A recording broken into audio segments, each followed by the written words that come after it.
Halo semuanya, hari ini kita lanjut lagi ya. Ini soal tentang sifat kualitatif larutan.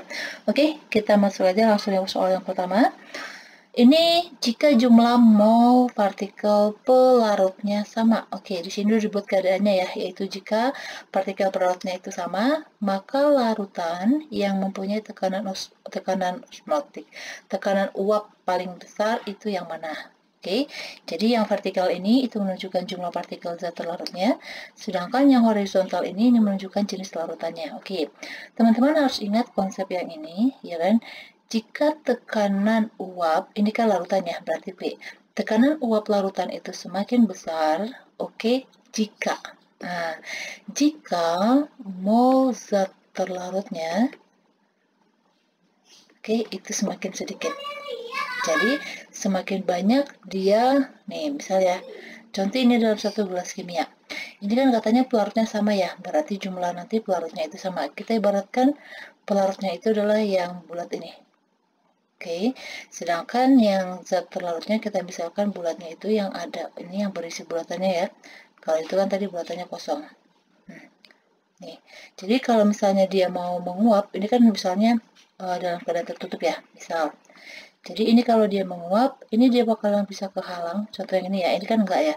Ini kehalang sama partikel pelarutnya, kayak gitu. Jadi kalau semakin banyak nanti dia terhalang oleh partikel pelarutnya, berarti yang menguapnya sedikit dong, kayak gitu. Oke, tetapi jika zat terlarutnya sedikit, berarti kemungkinan lebih besar peluangnya untuk menguap itu dia lebih besar.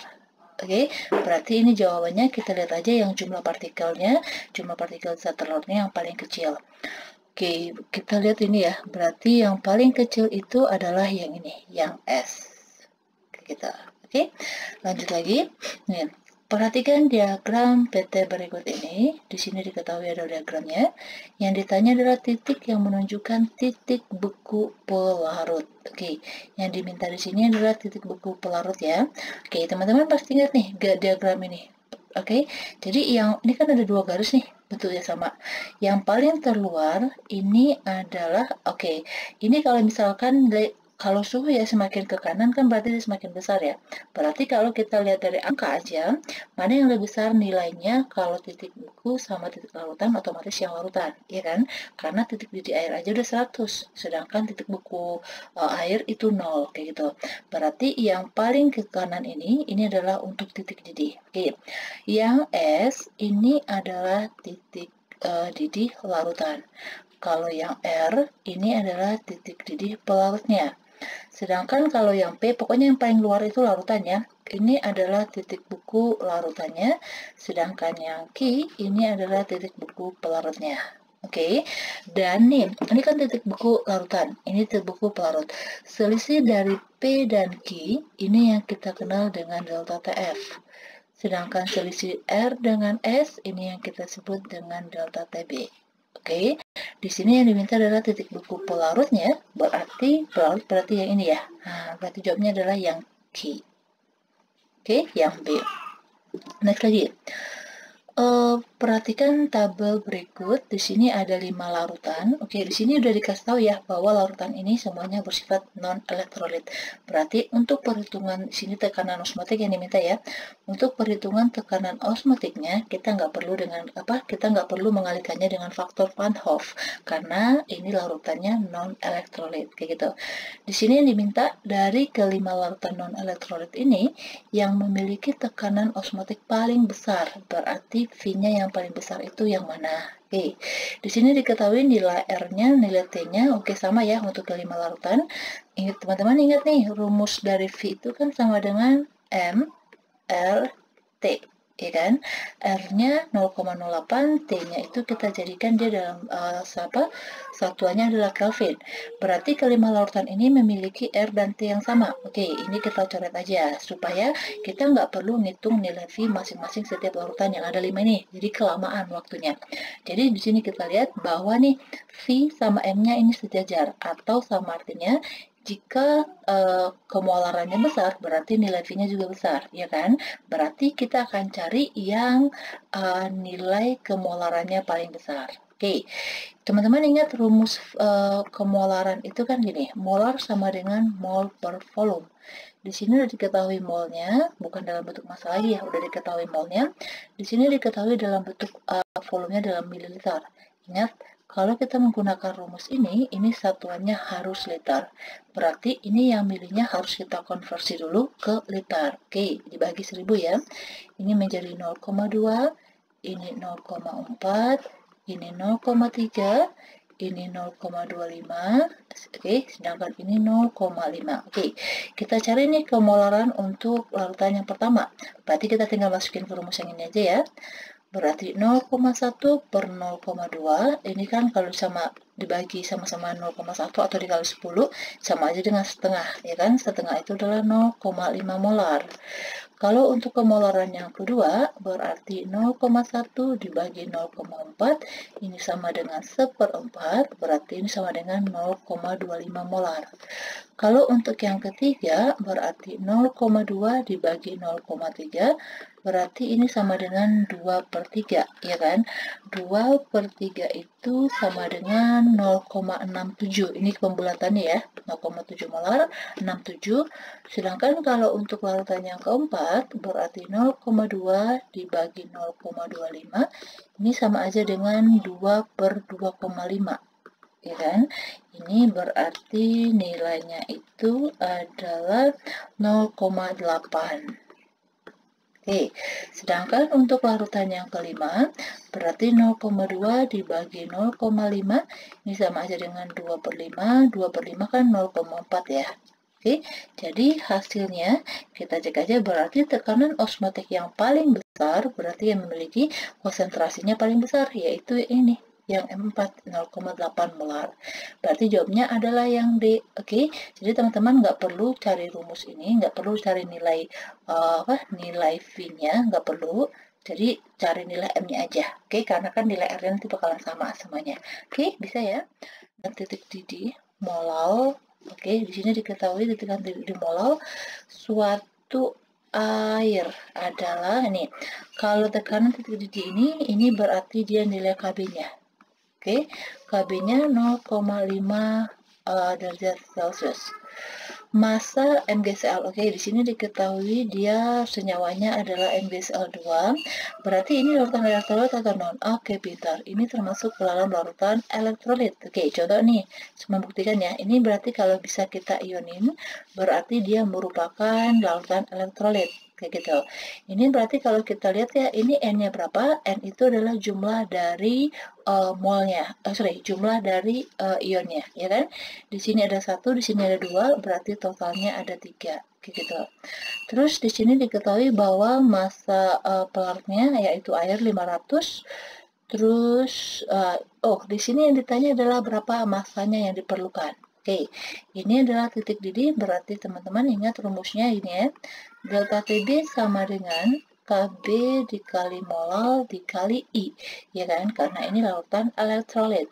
Di sini nggak diketahui berapa nilai I-nya. Oke, jika tidak diketahui nilai I-nya, berarti dia terionisasi sempurna. Oke, kalau dia terionisasi sempurna, berarti nilai I-nya itu sama dengan nilai N-nya. Berarti nanti I-nya nilainya 3 ya. Oke, kita masuk aja, kita cari nilai delta TB-nya. Berarti tadi KB-nya diketahui nilainya 0,5. Oke, sorry, maksudnya kita masih lanjutin soalnya ya.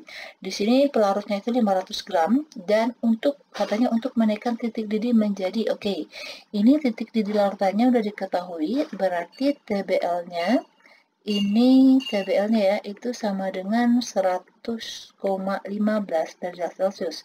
Berarti kalau diketahui titik didih larutannya, berarti kita bisa cari nilai delta TB-nya dong, ya kan?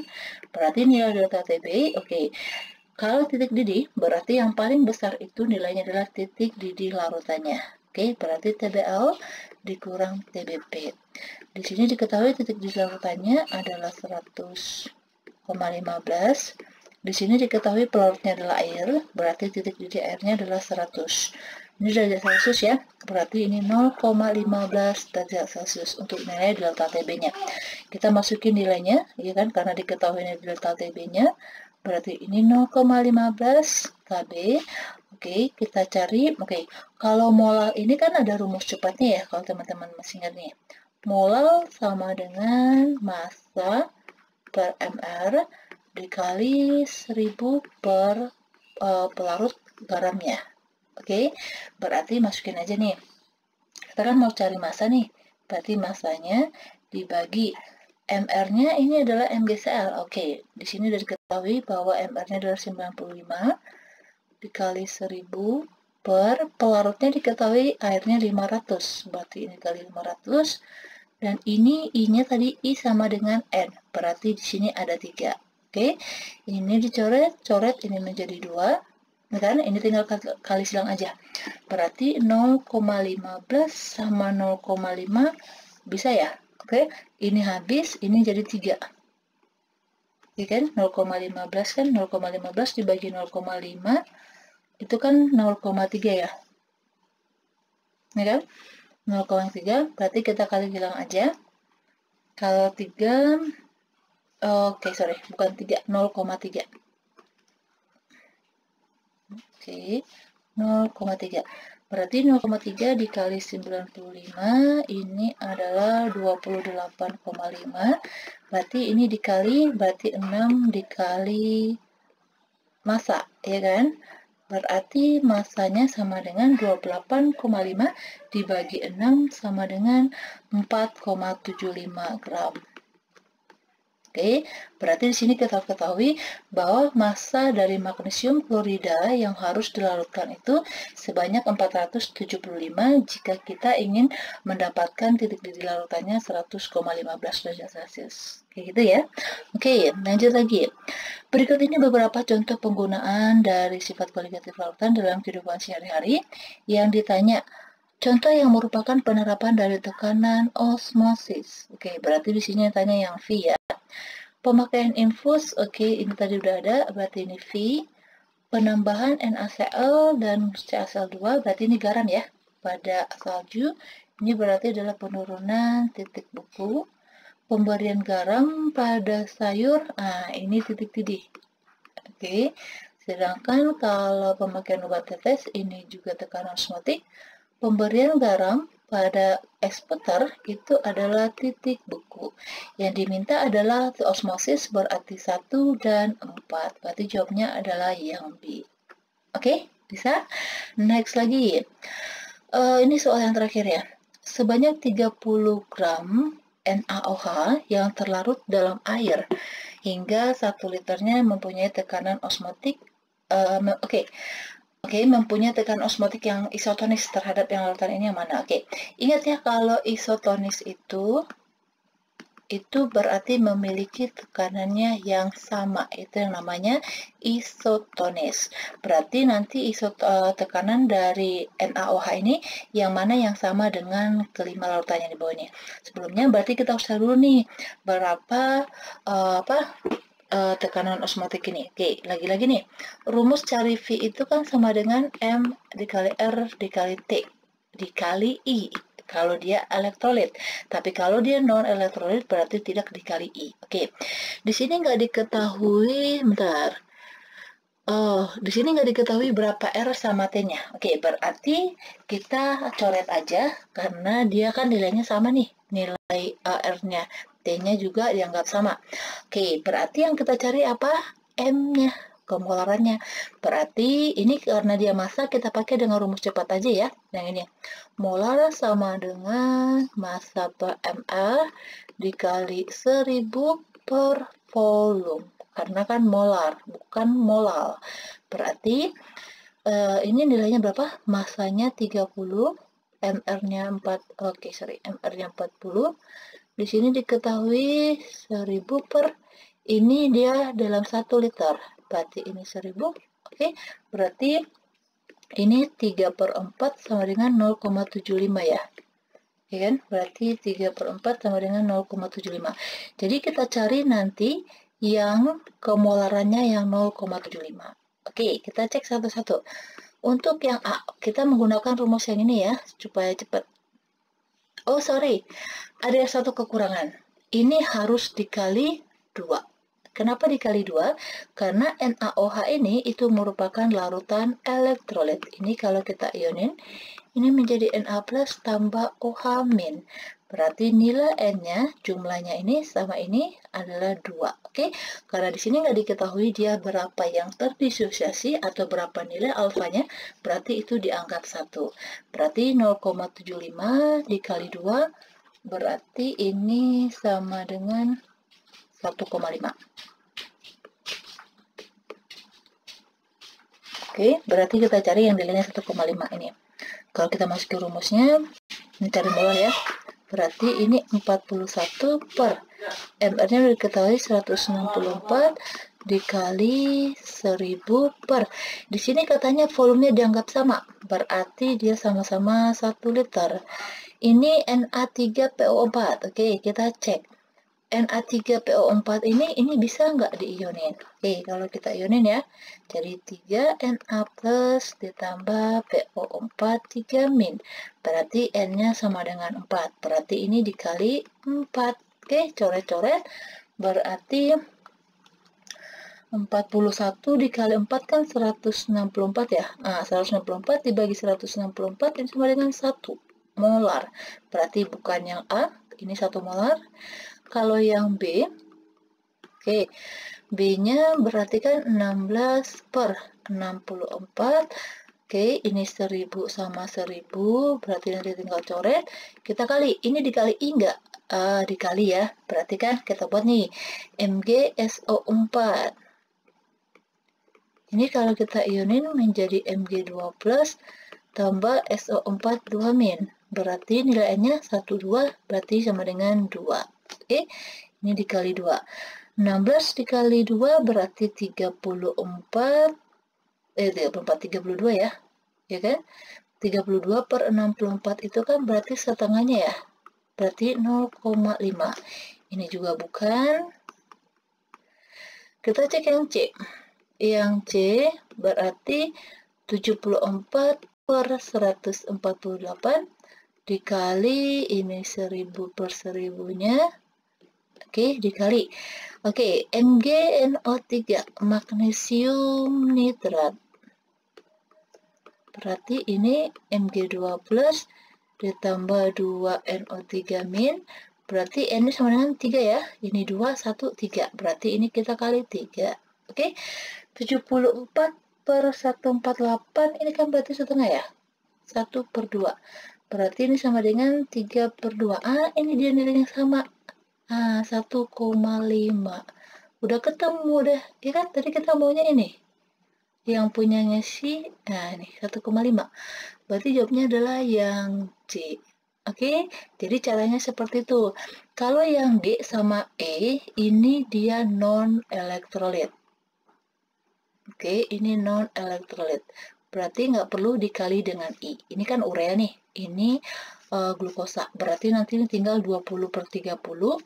Berarti seberapa tuh? 1 per 3. Ini nanti 0,3. Ini kan? Kalau ini 60 per 180 juga sama. 1 per 3. 0,3 nilainya. Jawabnya C. Oke, demikian dulu pembahasan kita untuk soal ini.